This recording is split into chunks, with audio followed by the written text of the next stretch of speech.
Bueno, para empezar nuestra inmersión profunda de hoy, vamos a imaginarnos una situación. Pensemos en una persona que acaba de sufrir una pérdida personal, devastadora, ¿vale? Una situación durísima, claro. Muy dura.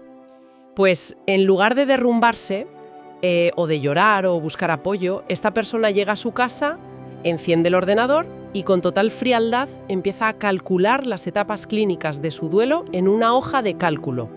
Madre mía, en un Excel. Literalmente, proyectando en qué mes exacto va a dejar de sentir dolor. O sea, visto desde fuera, alguien podría mirar a esta persona y pensar que tiene una salud mental inquebrantable, ¿verdad? Una resiliencia de hierro. Claro, te da la sensación de que lo tiene todo súper controlado. Exacto. Sin embargo, el análisis a fondo que vamos a hacer hoy nos va a demostrar que esa persona en realidad no está procesando absolutamente nada. Nada de nada. Es más, se encuentra en medio de una emergencia psicológica masiva. Y de eso va nuestro tema de hoy. Es que es una imagen impactante, pero refleja a la perfección esa ilusión óptica en la que vivimos inmersos casi todos. Ya, totalmente. Creemos que la racionalidad siempre es sinónimo de salud, cuando, a veces es la armadura más gruesa y pesada que existe. Y precisamente para desmontar esa armadura y muchas otras, hoy traemos un material que es, fascinante.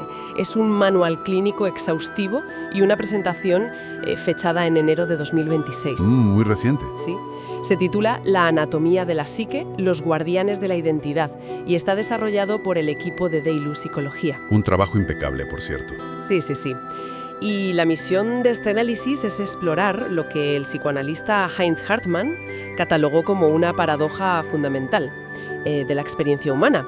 O sea, vamos por la vida convencidos de que llevamos el volante. Que tenemos el control absoluto. Eso es, que nuestras decisiones y reacciones son puro libre albedrío consciente. Pero la evidencia de este manual nos obliga a bajar a la sala de máquinas, digamos, y aceptar que operamos bajo la protección constante de unos guardianes invisibles. ¿Nuestros mecanismos de defensa? Exactamente. Así que hoy queremos entender cómo operan para transformar nuestras reacciones automáticas en herramientas conscientes. Pero claro, para entender por qué necesitamos guardianes, primero hay que ver de qué nos protegen. Claro, hay que establecer el nivel de amenaza. Y fíjate, supone un cambio de paradigma muy profundo al entender el comportamiento humano. Porque lo que coloquialmente llamamos nuestra personalidad... Nuestros rasgos típicos, ¿no? Eso es. Esas reacciones que tenemos ante el estrés no son aleatorias.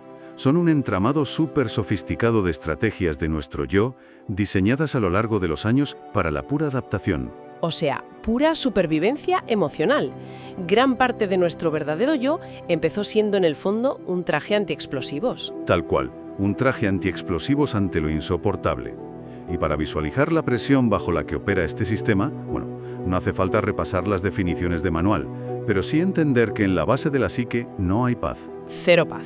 Hay un motor furioso impulsado por pulsiones crudas, el famoso ello. ¿Vale? ¿El ello? Sí, fuerzas de creación y unión como el eros, que chocan constantemente con impulsos de agresión o destrucción, el tánatos.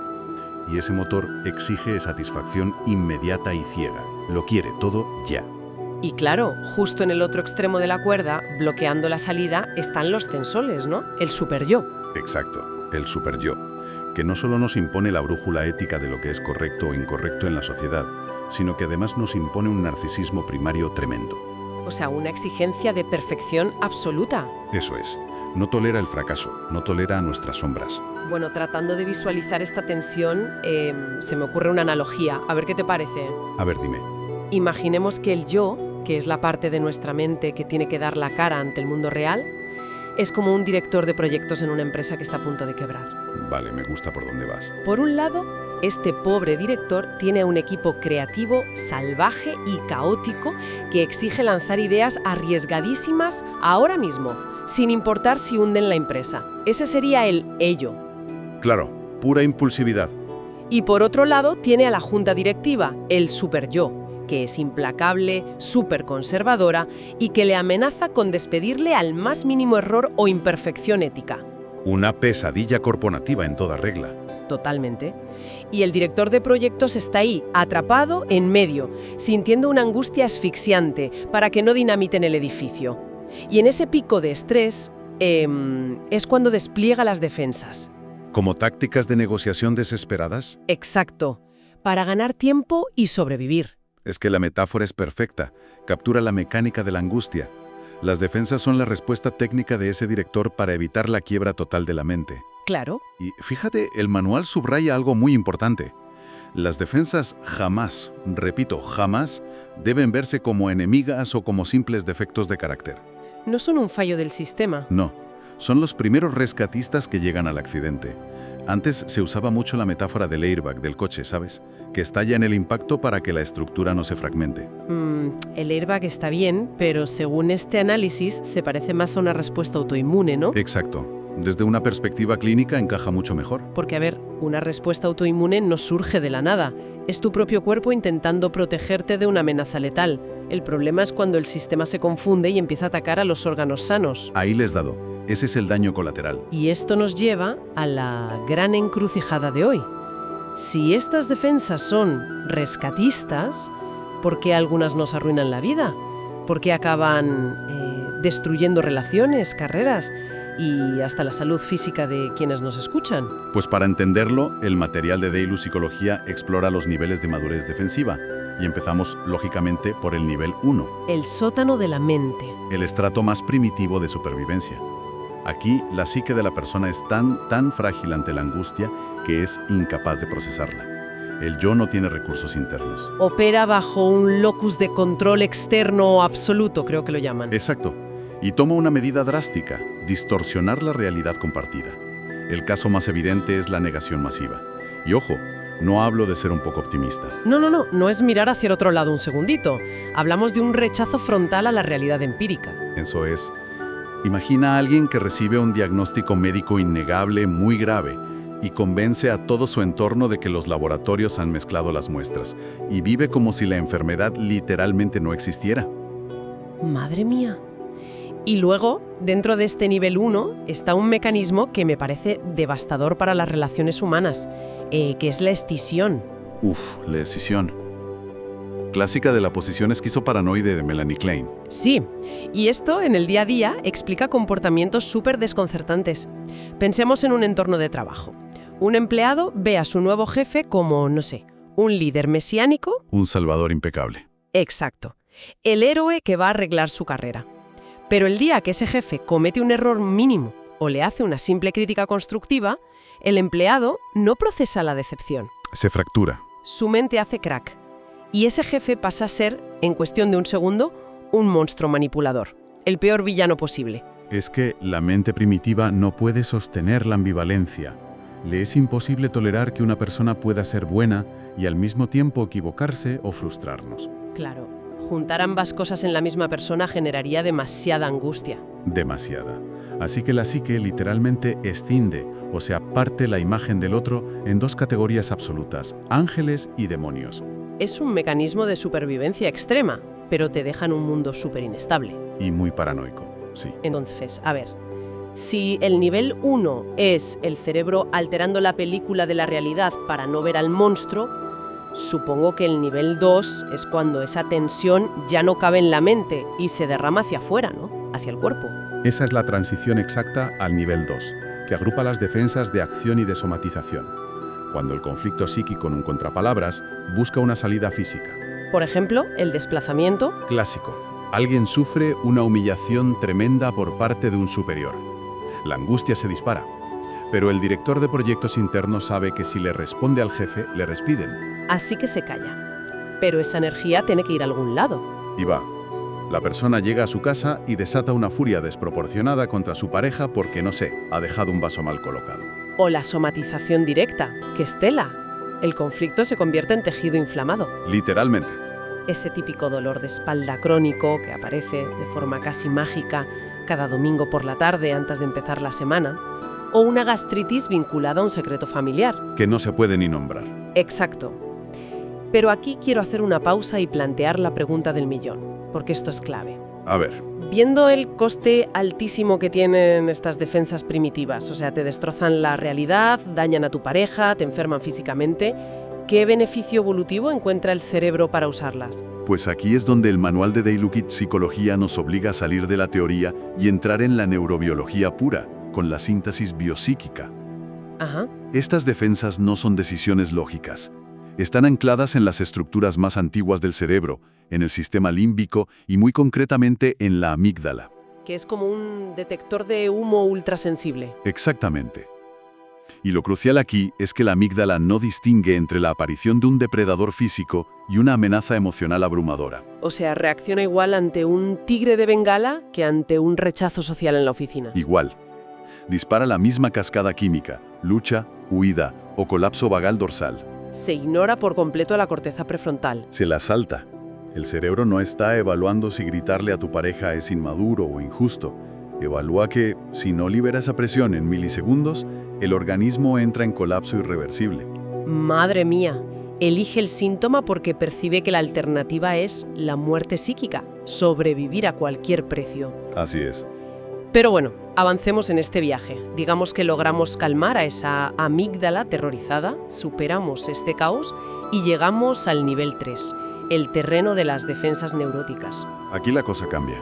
Sí, por lo que describe el análisis, ya no distorsionamos la realidad masivamente, entramos en lo que podríamos llamar la ingeniería del control. Es un buen término. El yo asume un locus de control interno. Reconoce la realidad, pero intenta manipularla mentalmente para no sentir el dolor. Como la racionalización.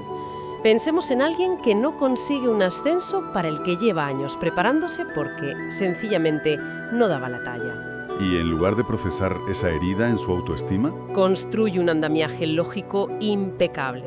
Te dice, bueno, en realidad el puesto requería demasiadas horas y la gerencia me tiene manía. es construir una fortaleza matemática alrededor de la decepción. Totalmente. Y esto me lleva al ejemplo del principio, el del Excel y el duelo. La intelectualización. Disecar la trispeza desde una distancia académica. Uf, ese mecanismo es súper seductor hoy en día. Es que parece algo bueno, ¿no? Voy a hacer de abogada del diablo. Si alguien puede analizar su trauma teóricamente, con palabras clínicas, manteniendo la calma, ¿no significa que está sanando? Esa es la ilusión más peligrosa del nivel 3. El manual la llama la trampa de la anestesia teórica. Anestesia teórica, qué buen concepto. Parece que hay un control absoluto, pero es un espejismo cognitivo. La intelectualización corta el cable que une el afecto puro con el pensamiento. Usamos el lenguaje no como un puente, sino como un muro blindado, para dejar la emoción encerrada en el sótano. Tal cual. La persona puede ir a terapia, enumerar sus traumas infantiles y explicar la dinámica tóxica de su familia a la perfección. Pero su vida no cambia nada. Ni un milímetro. Sigue saboteando su carrera. Y la razón clínica es que falta integración entre el sistema límbico y la corteza cerebral. No hay melodía emocional en la voz. No hay una lágrima. Hay discurso, pero el dolor sigue enquistado. Es pura resistencia disfrazada de autoconocimiento. Exacto. Es como memorizar la composición química del agua y creer que ya te has quitado la sed. Qué buena metáfora. Bueno, entonces, si la pura lógica también es una trampa, ¿cómo procesa una crisis un cerebro sano? Entramos en el horizonte de salud, el nivel 4. Las defensas maduras. Aquí es cuando el yo, por fin, deja de huir. Es la fase que más me gusta, porque la corteza prefrontal entra a trabajar de verdad y en lugar de bloquear la angustia, la transforma. Destaca la sublimación. Un mecanismo potentísimo. El manual pone el ejemplo de una persona con impulsos muy agresivos y en lugar de reprimirlos, los canaliza y acaba siendo un cirujano de élite. Utilizando esa energía afilada para salvar vidas con un bisturí. Es increíble. O el humor, pero el humor maduro, que exige muchísima agilidad cognitiva. Reírse de una tragedia personal para ganar perspectiva, no para evadirla. Y fíjate en la economía de la mente aquí. Al operar en el nivel 4, el gasto de energía se desploma. Ya no luchas contra ti mismo. Alcanzas lo que Melanie Klein llamaba la posición depresiva, que suena fatal, pero en realidad es buenísimo. Es luminoso. Significa que aceptas la ambivalencia de la vida, que todos tenemos luces y sombras, y no exigimos perfección. Yo me lo imagino como el reciclaje emocional. O sea, en niveles primitivos gastamos energía enterrando bidones tóxicos, que sería la represión. Sí. Pero en el nivel IB, cogemos ese lodo tóxico y lo metemos en una planta de procesamiento interna para crear combustible valioso, como el arte o la empatía. Es una analogía brillantísima. Y nos lleva a un punto clave, la flexibilidad. Estar sano no es no tener conflictos, ni desactivar todas las defensas. Eso es imposible. Totalmente biológicamente imposible. La salud es tener un repertorio flexible, poder reprimir un sentimiento un rato para conducir seguro a casa y luego procesarlo allí con humor o análisis sosegado. Elegir la herramienta en lugar de ser esclavo del automatismo. Y bueno, esto nos empuja a la última frontera del análisis, la aplicación práctica. Lo más importante. ¿Cómo logramos este afrontamiento consciente en el día a día? Pues de Ilus Psicología conecta esto con las inteligencias múltiples de Howard Gardner. Proponen entrenar 3 inteligencias específicas. Empezamos por la inteligencia lingüística. A nivel neurológico, cuando hay angustia, la amígdala tiene el monopolio. Pero si hacemos el esfuerzo de nombrar nuestra defensa en voz alta, Por ejemplo, decir, me estoy dando cuenta de que estoy racionalizando mi miedo al fracaso. al hacer eso, forzamos a que la actividad eléctrica pase a las áreas del lenguaje y a la corteza prefrontal. Le quitas el poder al automatismo solo con ponerle palabras. Es revolucionario. Luego está la inteligencia intersubjetiva, súper vital para sobrevivir a las discusiones. Consiste en mentalizar al otro. O sea, entender qué le pasa al otro en su cerebro. Claro, si un compañero te ignora en medio de un debate acalorado, en vez de pensar, me está atacando por arrogante, Activas la corteza prefrontal y deduces, oye, igual su sistema límbico se ha sobrecargado y está usando la disociación porque no maneja este nivel de conflicto. pasas de ver a un enemigo a ver a alguien lidiando con sus propios rescatistas. Desescala todo al instante. Pero para que esto no sea solo teoría, hace falta la tercera pieza, la inteligencia intrasubjetiva. El testigo interno. Una cámara de seguridad que nos pilla a nosotros mismos. Esa voz que te frena justo antes de soltar una excusa barata y te dice, ojo, te estás defendiendo de algo más profundo. Y esto no es un lujo, es una urgencia médica. El manual lo dice clarísimo. Lo que no se comunica al pensamiento, se comunica al cuerpo. Un axioma clínico rotundo. Si no aplicas estas inteligencias y no pones palabras a tu conflicto, la presión se filtra por tu biología. Se vuelve una cascada inflamatoria. Psico-neuro-inmunoendocrinología. Ni más ni menos. Si no asumes la soberanía de nombrar tus heridas, tu estómago o tu presión arterial lo harán por ti. Pues menudo viaje hemos hecho. Partimos del sótano más oscuro con el yo aterrorizado en la negación masiva, pasamos por el laberinto del control neurótico y la anestesia teórica. Y llegamos a la claridad del nivel 4, reciclando el dolor empírico. Exacto. Cartografiando cómo transformar el miedo en libertad consciente. Y para cerrar nuestra inmersión profunda de hoy, queremos dejar una pregunta flotando para toda la gente que nos oye. Una pregunta indispensable para autoauditarse. Eso es, si asumimos que nuestras defensas más rígidas se construyeron en el pasado para protegernos de amenazas enormes que probablemente ya no existen hoy. Seguramente ya no están ahí. ¿Qué armadura obsoleta, pesada y oxidada sigues llevando puesta cada mañana, convencido de que te mantiene a salvo, cuando en realidad es lo que te impide vivir plenamente? Una reflexión con muchísima tela. Desde luego. Y con ella terminamos nuestro trayecto de hoy. Nos encontramos en la próxima inmersión profunda.